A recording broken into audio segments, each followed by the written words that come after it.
الحمد لله رب العالمين والصلاة والسلام على أشرف الأنبياء والمرسلين وعلى آله وصحبه أجمعين أما بعد. أعوذ بالله من الشيطان الرجيم. بسم الله الرحمن الرحيم. يا أيها الذين آمنوا كلوا من طيبات ما رزقناكم واشكروا لله إن كنتم إياه تعبدون. صدق اللہ العظیم. بزرگان محترم،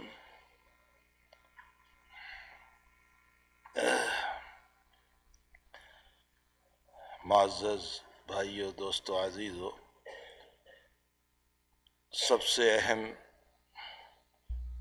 جو چیز ہے انسان کے پاس وہ اس کی ایمانی دولت ہے. ایمانی دولت اتنی اہم دولت ہے کہ اس دولت کا شکر ساری زندگی انسان ادا کرتا رہے تو نہیں ہو سکتا.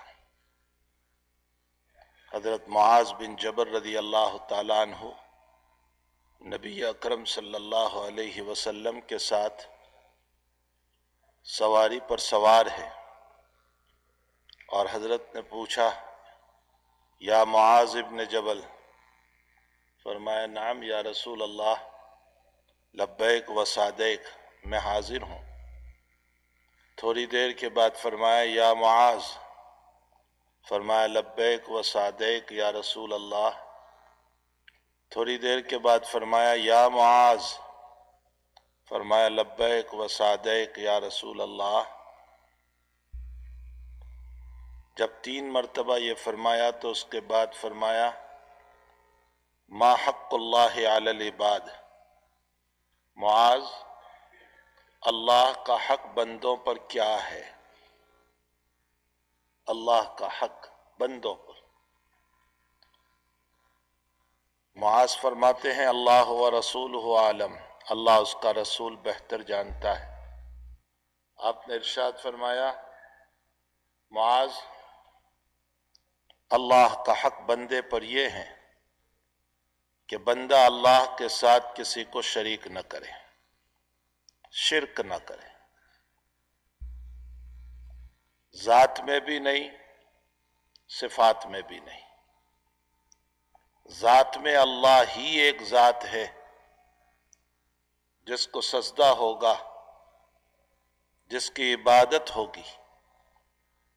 حتیٰ کہ علماء نے لکھا ہے کہ عبادت کا لفظ کسی بندے کے لیے بھی نہیں بولا جائے گا.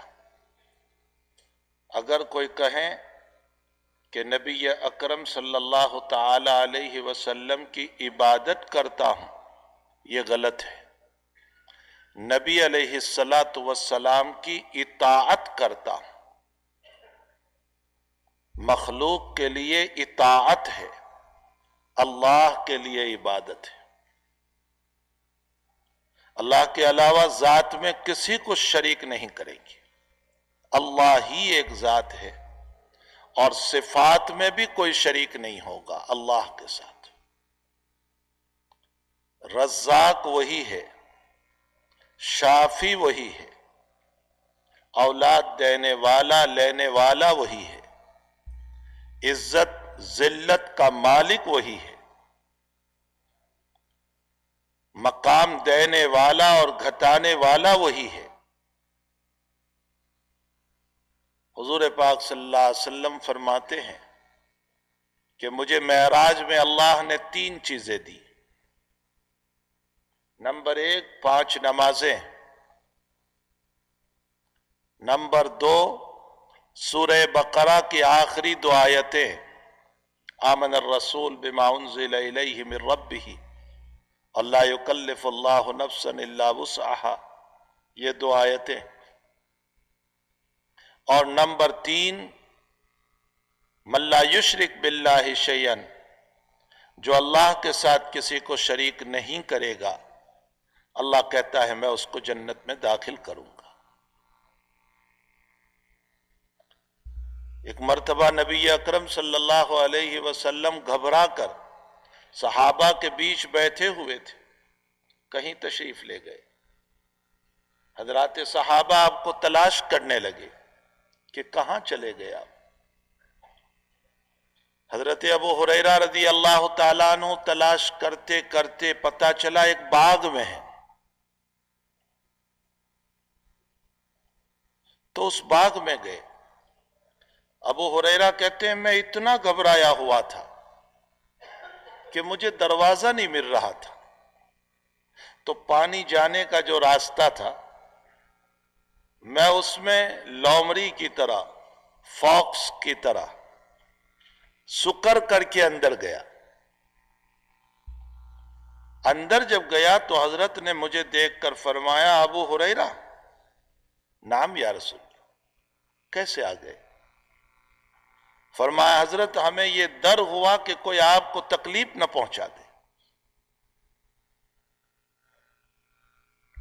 یہ سارے صحابہ پیچھے آ رہے، میں آگے آگے آ گیا. تو حضرت نے اپنے نالین مبارکین، جوتیاں مبارک دی اور فرمایا بطور سرٹیفکیٹ اس کو لے جاؤ، اور باہر جتنے لوگ ملتے ہیں ان کو یہ کہو من قال لا الہ الا اللہ مستیقنا بہا قلبہ دخل الجنہ. فرمایا جو لا الہ الا اللہ دل کے یقین کے ساتھ پڑھے گا اللہ اس کو یقیناً جنت میں داخل کرے گا. ایمان ہے ہی ایسی قوت والا. حضرت ابو ہریرہ جوتیاں لے کر نکلے باہر اعلان کے لیے. حضرت عمر مل گئے. فرمایا کہاں جا رہے ہو؟ فرمایا جوتیاں کیسی؟ فرمایا حضرت نے اعلان کرنے بھیجا ہے، یہ سرٹی ہے میرے پاس. حضرت عمر نے مارا زور سے سینے پر. ابو ہریرہ پیچھے گر گئے. روتے ہوئے حضور کی خدمت میں واپس آئے کہ مجھے عمر نے روک دیا. حضرت عمر بھی پیچھے آ گئے. فرمایا عمر کیوں روکا اس کو؟ فرمایا یا رسول اللہ صلی اللہ علیہ وسلم یہ اعلان آپ کا سر مبارک میرے سر پر، لیکن حضرت مسئلہ یہ ہے کہ لوگ ایمان ہی پر بھروسہ کر کے بیٹھیں گے، اعمال چھوڑ دیں گے، نماز روزہ چھوڑ دیں گے. حضرت نے فرمایا ابو عمر صحیح کہہ رہا ہے، رہنے دو اعلان. علماء کہتے ہیں کہ جب عمر کی سمجھ میں آیا تو نبی کی سمجھ میں کیوں نہیں آیا تھا؟ محدثین اس کا جواب دیتے ہیں کہ اللہ کے حبیب پاک صلی اللہ علیہ وسلم کے پاس جب ابو ہریرہ پہلے پہنچے تھے تو اللہ کے نبی اللہ کی رحمت میں ڈوبے ہوئے تھے، اور رحمت کو دیکھ کر فرمایا کہ لا الہ الا اللہ پڑھنے والا کبھی جہنم میں نہیں جائے گا، اس کا کلمہ اس کو ایمان کے ساتھ جنت میں لے جائے گا. یہ بہت بڑی دولت ہے. فرمایا ابو ہریرہ حضرت معاذ سے فرمایا اللہ کے حقوق بندے پر کیا ہے؟ پھر نبی علیہ السلام نے فرمایا اللہ کا حق بندوں پر یہ ہے کہ اس کے ساتھ کسی کو شریک نہ کرے، توحید اختیار کرے. نبی علیہ السلام نے مکی زندگی پوری توحید پر بیان پر گزار دی، توحید کے محنت پر گزار دی، اور صحابہ کا وہ ایمان بنایا کہ وہ صحابہ جو کبھی لات اور عزا اور منات اور دنیا بھر کے پتھروں کے سامنے اپنی پیشانی رگڑنے والے تھے، ان کا یہ حال ہوا کہ پھر بڑے سے بڑے بت کے سامنے اپنے آپ کو کبھی ذلیل نہیں کیا. علامہ ابن کثیر رحمت اللہ علیہ نے تفسیر ابن کثیر میں والنجم اذا ہوا ما ضل صاحبکم وما غوا، اس سورت کے اندر اللات والعزى ومنات الثالثة الاخرى، یہ عزا کا نام آیا ہے. عزا ان کا بت تھا. اس بت کے باب میں ابن کثیر نے لکھا ہے کہ وہ عجیب و غریب بت تھا. اس کے اندر سے آواز نکلتی تھی، وہ پتھر کا تھا اور اس میں سے آواز نکلتی تھی. یہ حقیقتاً شیاطین تھے، اور اگر کوئی اس کے پاس کھڑے رہ کر برائی کرتا تو ایک بڑے بڑے بالوں والی کوئی عورت نکلتی تھی، سارے لوگ ڈر جاتے تھے اور سجدہ کر لیتے تھے۔ نبی اکرم صلی اللہ علیہ وسلم نے فتح مکہ کے موقع پر جب سارے بتوں کو صاف کرنے کا حکم دیا تو وہ عزا نامی جو بت تھا، جس کے باب میں یہ تھا کہ یہ تو بولتا ہے، نقصان پہنچاتا ہے، ضرر پہنچاتا ہے، مار دیتا ہے، کون اس کو ختم کرے؟ اللہ کے نبی نے اپنے صحابہ پر نظر دوڑائی اور فرمایا خالد تم جاؤ۔ خالد بن ولید رضی اللہ تعالیٰ عنہ کھڑے ہوئے، وہاں گئے، بس اسی طرح کی کیفیت کہ اس کے اندر سے آواز نکلنے لگی اور ایک بڑے بڑے بالوں والی کوئی عورت ظاہر ہوئی، اور خطرہ تھا کہ کوئی حملہ نہ کر دے، اور کچھ بولنے لگی۔ وہ حقیقت شیاطین تھے۔ شیطان مختلف شکلیں اختیار کرتا ہے۔ روایتوں میں ہے کہ دجال جب نکلے گا تو وہ انسانوں کو یوں کہے گا کہ اگر تو کہے تو تیرے باپ کو زندہ کر دوں، تیری ماں کو زندہ کر دوں۔ انسان کہے گا ٹھیک ہے، تو جو شیطان ہوں گے وہی اس کے باپ کی شکل میں ظاہر ہوں گے، اس کی ماں کی شکل میں ظاہر ہوں گے، تو یہ انسان یوں سمجھے گا کہ میری ماں آ گئی، میرا باپ آ گیا، اس نے زندہ کر دیا۔ لوگ دجال کو سجدہ کر کے اللہ مان لیں گے۔ یہ امتحان ہے، یہ مسلمانوں کا امتحان ہوگا۔ اسی لیے اللہ کے نبی علیہ السلام نے اپنی نمازوں کے بعد دجال سے پناہ مانگنے کی دعا سکھائی کہ دعا کرو کہ اللہ دجال کے فتنے سے ہماری حفاظت فرمائے۔ وہ جس کو آگ لے کر چلے گا وہ آگ نہیں ہوگی، وہ حقیقت میں پانی ہوگا اللہ کی طرف، اور وہ جو پانی بتائے گا وہ حقیقت میں جہنم ہوگی۔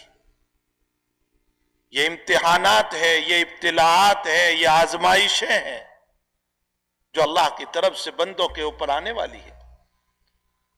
تو شیاطین مختلف شکلیں اختیار کرتے ہیں، اسی لیے ہمارے آقا صلی اللہ علیہ وسلم نے واش روم اور بیت الخلاء میں جانے سے پہلے فرمایا دعا پڑھ کے جاؤ، اللہم انی اعوذ بک من الخبث والخبائث، اے اللہ میں اندر کے خبیث مرد اور خبیث عورتوں سے پناہ چاہتا ہوں۔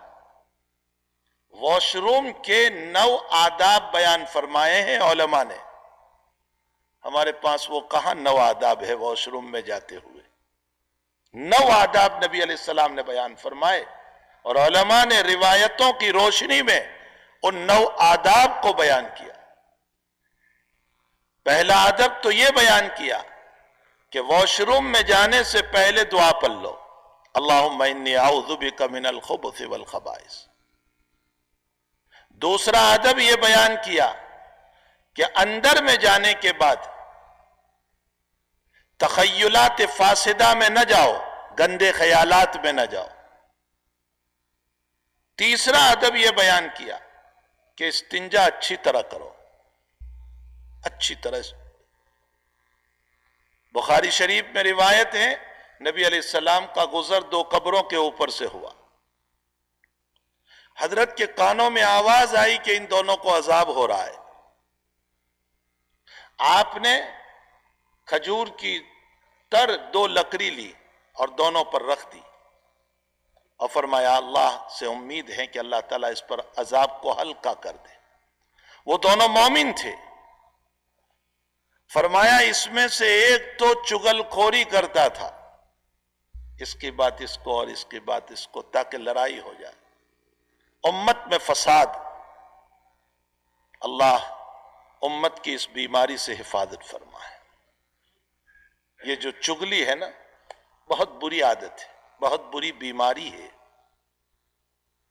اور دوسرے سے متعلق نبی علیہ السلام نے فرمایا کہ وہ پیشاب کے قطروں سے بچتا نہیں تھا، اس کی وجہ سے عذاب ہو رہا ہے۔ ادب یہ ہے کہ اچھی طرح استنجا کیا جائے. چوتھا ادب یہ ہے کہ جب باہر نکلیں تو دعا پڑھیں. پانچواں ادب یہ ہے کہ اپنے ہاتھوں کو صاف کریں. اور اس کے علاوہ 3-4 ادب بیان کیے گئے ہیں. ایک ادب یہ بیان کیا گیا اونچی جگہ پر بیٹھے تاکہ نجاست سے بدن زیادہ ملوث نہ ہو. یہ سب آداب استنجا ہے جو رسول اللہ صلی اللہ علیہ وسلم نے ہم کو بتائے ہیں. تو اس عزا نامی بت کے اندر سے ایک طرح کی آواز نکلنے لگی اور ایک عورت ظاہر ہوئی اور وہ کچھ بولنے لگی. خالد بن ولید رضی اللہ تعالیٰ عنہ نے بسم اللہ الرحمن الرحیم بول کر اس پر حملہ کیا اور چند منٹوں کے اندر اس بت کو ختم کر دیا اور آ کر کے نبی اکرم صلی اللہ علیہ وسلم کو اطلاع دی. حضرت نے ارشاد فرمایا جاء الحق وزهق الباطل ان الباطل کان زہوقا. حق باطل گیا اور باطل تو مٹنے ہی کے لیے آتا ہے. غزوہ احد کے اندر مشرکین کو تھوڑی کامیابی ہو گئی. 70 صحابہ شہید ہو گئے اور بہت سارے صحابہ زخمی ہو گئے. نبی علیہ السلام خود زخمی ہوئے. آپ کو کڑی گھس گئی. آپ کا دانت مبارک شہید ہوا. آپ بے ہوش ہوئے. یہاں ایک نقطہ تمہیں بتاؤں. اللہ کے حبیب پاک صلی اللہ علیہ وسلم نے جن 50 صحابہ کو پہاڑ پر کھڑے کیے تھے اور یہ کہا تھا کہ ہماری کامیابی ہو یا ناکامی ہو تم اپنی جگہ نہ چھوڑنا. لیکن جب مسلمانوں کو کامیابی ہوئی تو وہ لوگ اوپر سے نیچے اتر آئے. نبی کی بات نہیں مانی. اس کی وجہ سے ناکامی ہو گئی اور آیا ہوا میدان ناکامی میں بدل گیا. علماء لکھتے ہیں کہ سنت کو چھوڑنے پر نبی کے ہوتے ہوئے بھی حالات آ گئے. وہاں نبی علیہ السلام موجود ہیں. اولیاء کرام صحابہ کرام سے بڑھ کر ولی کون ہو سکتا ہے؟ لیکن حالات آ گئے. معلوم ہوتا ہے کہ سنت رسول بہت بڑی چیز ہے. سنت رسول صلی اللہ علیہ وسلم کو اپنایا جائے زندگی کے ہر شعبے میں. تو جس وقت احد میں کامیابی ہوئی اور ابو سفیان کامیاب ہو کر کے جانے لگا تو پہاڑ پر چڑھ کر کے پوچھنے لگا افیکم محمد، محمد ہے تم میں؟ افیکم ابو بکر، افیکم عمر، ہے یہ لوگ؟ حضور نے فرمایا کوئی جواب نہ دو اس کا. لیکن عمر سے رہا نہیں گیا. عمر نے جواب دیا ابھی ہم زندہ ہیں. ابو سفیان اوپر سے کہنے لگا کہ یہ لوگ مر گئے، اگر زندہ ہوتے تو جواب ملتا. جب یہ کہا تو پھر عمر نے جواب دیا. لیکن جب ابو سفیان نے اگلی بات کہی اور وہ اگلی بات یہ تھی کہ لنا العزا ولا عزا لکم، ہمارے پاس عزا نامی بت ہے جس نے ہم کو کامیابی دی، تمہارے پاس عزا نامی بت نہیں، اس لیے تم کو ناکامی ہوئی.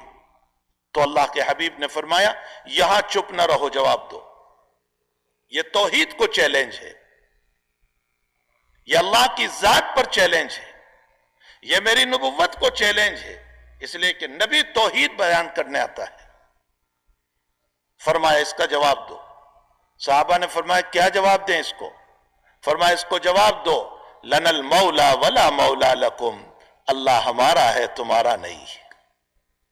اس کو کہو اللہ ہمارا ہے تمہارا نہیں، لنا المولا ولا مولا لکم. تو توحید جو ہے وہ انسان کا سب سے بڑا سرمایہ ہے. نماز ہم پڑھیں گے، جب سلام پھیر دیا مسئلہ ختم. روزہ غروب ہو گیا مسئلہ ختم. زکوٰۃ دے دی مسئلہ ختم. حج کے 14 تاریخ 13 تاریخ ہو گئی مسئلہ ختم. لیکن ایمان ایک ایسی عبادت ہے جو 10 سیکنڈ کے لیے بھی علیحدہ نہیں ہو سکتی. یہ کوئی لائر کا کوت نہیں ہے کہ صبح پہنو اور شام کو نکال دو. ایمان 24 گھنٹے، حتیٰ کہ وَاعْبُدْ رَبَّكَ حَتَّى يَأْتِيَكَ الْيَقِينُ، تیری موت بھی آئے تو اس عالم میں کہ لا الہ الا اللہ. 1 منٹ کے لیے بھی ایمان کو معاف ہونے کی گنجائش نہیں. یہ عظیم المرتبت دولت اللہ نے ہم کو عطا فرمائی ہے. ہم جتنا شکر ادا کریں اتنا کم ہے. ورنہ ہم بھی نہ معلوم کسی مندر میں، کسی چرچ میں، نہ معلوم کہاں کہاں غیروں کے سامنے اپنی پیشانی کو جھکاتے ہوتے. ہمارے مولا نے ہم پر بڑا احسان کیا کہ ایک رب کے سامنے ہم اپنی پیشانی کو جھکا رہے ہیں. ایمان کے بعد انسان کے پاس مطالبہ ہے اعمال کا. اس لیے کہ جب ایمان آتا ہے تو اعمال کا مطالبہ کرتا ہے. ایمان وہی کامیاب، وہی نورانی، وہی اعلیٰ درجے کا جس کے اندر اعمال ہو. بخاری شریف میں ایک بزرگ کی بات نقل کی امام بخاری رحمت اللہ علیہ نے، تابعی کی، کہ کسی صاحب نے سوال کیا کہ ایمان مفتاح الجنہ ہے، جنت کی چابی ہے ایمان. تو بزرگ نے جواب دیا کہ چابی کے نیچے دانت ہوتے ہیں. چابی کے نیچے دانت ہوتے ہیں. فرمایا دانت ہے تو چابی تالا کھولتی ہے، اور اگر دانت نہیں ہے نیچے تو تالا نہیں کھلتا ہے. وہ بزرگ جواب دینا چاہتے ہیں ایمان کے نیچے اعمال کے دانت چاہیے تو پہلے جنت کھلے گی، اور اگر عمل نہیں ہے تو شروع میں نہیں کھلے گی، بعد میں کھلے گی. اعمال کی بنیاد پر ایمان میں نور پیدا ہوتا ہے، جلا پیدا ہوتا ہے.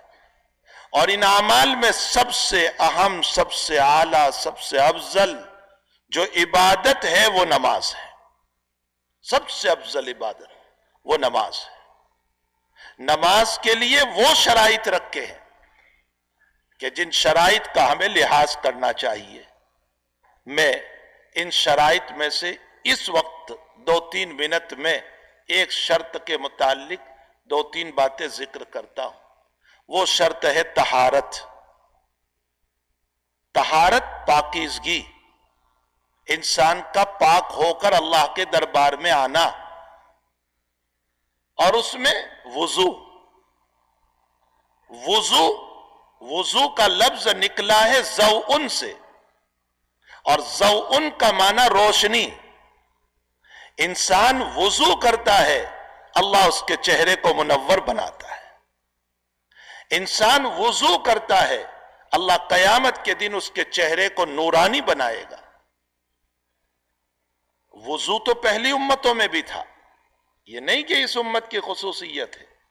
حضرت سارہ رضی اللہ تعالی عنہا جو ابراہیم علیہ السلام کی زوجہ محترمہ ہے، جب ظالم بادشاہ نے پکڑ لیا غلط کام کے لیے تو حضرت سارہ نے وضو فرما کر 2 رکعت نماز پڑھی تھی. وضو تو تھا پہلے بھی. جریز ایک اللہ والے گزرے ہیں، ان پر جب الزام لگا ان کی ماں کی بد دعا کی وجہ سے تو انہوں نے وضو کیا اور 2 رکعت نماز پڑھی. معلوم ہوتا ہے وضو پہلے بھی تھا. لیکن اس امت کی خصوصیت یہ ہے کہ یہ امت جب وضو کرے گی تو قیامت کے دن اللہ اس کی پیشانی کو اور اس کے وضو کے اعضاء کو آفتاب اور سن کی طرح چمکدار بنا دیں گے، اور میرے نبی فرماتے ہیں کہ میں اسی سے پہچان لوں گا یہ میرا امتی ہے. غرم محجلون من آثار الوضو. ابو ہریرہ فرماتے ہیں کہ نبی کریم صلی اللہ علیہ وسلم نے فرمایا کہ وضو کی بنیاد پر قیامت میں اعضاء چمکیں گے، اور اس کی بنیاد پر حضور پاک صلی اللہ علیہ وسلم پہچان لیں گے. لیکن وضو کیسے کیا جائے، وضو کا طریقہ کیا ہے، میں انشاءاللہ اس پر موقع رہا تو اگلی مجلس میں وضو کی پوری کیفیت سنت رسول صلی اللہ علیہ وسلم کی روشنی میں کہ حضرت نے ہم کو وضو کیسے سکھایا. اسراف پانی جو ہو رہا ہے، پانی میں اسراف غلط طریق پر پانی کا استعمال، اعضاء کا اچھی طرح نہ دھونا، ہماری وضو کی حقیقت کیا ہے، میں انشاءاللہ اگلی مجلس میں ذکر کروں گا۔ ایک بات آخری ذکر کر دوں، نبی اکرم صلی اللہ علیہ وسلم فرماتے ہیں رات میں جب سوو تم بستر پر تو وضو کر کے سوو، یہ بخاری شریف کی روایت ہے، وضو کر کے سوو۔ فائدے کیا ہے؟ علماء نے رات کو وضو کے قریباً 21 فائدے بیان کیے، اس میں موٹے موٹے 2-3 فائدے بتاؤں۔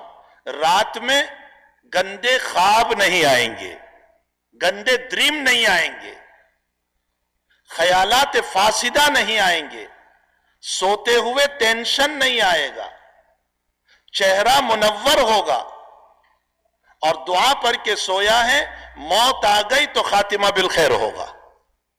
یہ فوائد ہے۔ اللہ تعالی ہم تمام کو جناب نبی کریم صلی اللہ علیہ وسلم کی مبارک شریعت کو اپنی زندگی میں لینے کی توفیق عطا فرمائے۔